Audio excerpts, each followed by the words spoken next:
I was asked to be a teaching assistant for a person who occasionally teaches these photo workshop tours. And this is something I'd never done before, but it was going to be going to Yosemite, and I'd never been there. I didn't have any particular interest in landscape photography, was my only issue. I was expected to answer other students' questions, but also to shoot so people could ask me questions. So I had to think about, well, what do I want to shoot?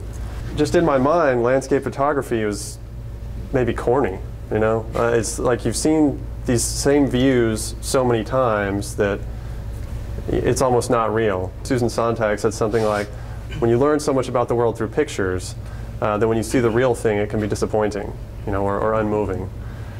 What really struck me was just the design of the park itself. You know, as you're driving down into the valley, you see these scenes that you've seen 100 times. You know, this thing is called Half Dome, and all these different things. And you can see where people stood when they took the picture. The experience I had is you get up and you go someplace at 5:30 in the morning, it's freezing cold, and there's already a dozen people waiting at this spot. You know, this idea that, you know, somebody will come along, probably someone with a big camera like this, and then people, you know, well, hey, this is the spot. You know, for example, on this one, you can see they've mapped out, they've made diagrams to basically show you the best photograph to take. And they build these scenic outlooks on these specific places. And so, you know, in a sense, to me, it's funny that they have these specific places that, you know, they make it easy for you to get out there. And so, you know, one thing that came off of that for me was, you know, why here? You know, was this the most beautiful spot?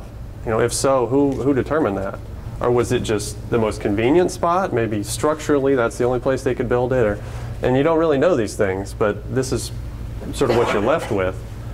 So, you know, it was the idea that of how constructed these places are, but how limited our views have tended to be. This is the landscape.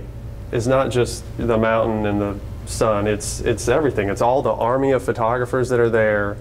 It's all the roads. It's everything. And for me, that's what took it from being, you know, just a picture I'd seen a million times to the real experience of like, this was a national park. It was about the act of looking. You know, you're looking at how the landscape has been shaped so that we can get in there and make these pictures. You know, it's looking at how the people react in the landscape. It's looking at, you know, what does it mean that we have all these best views? And what does it mean if you show that view but slightly out of context? You know, you move it just a little bit.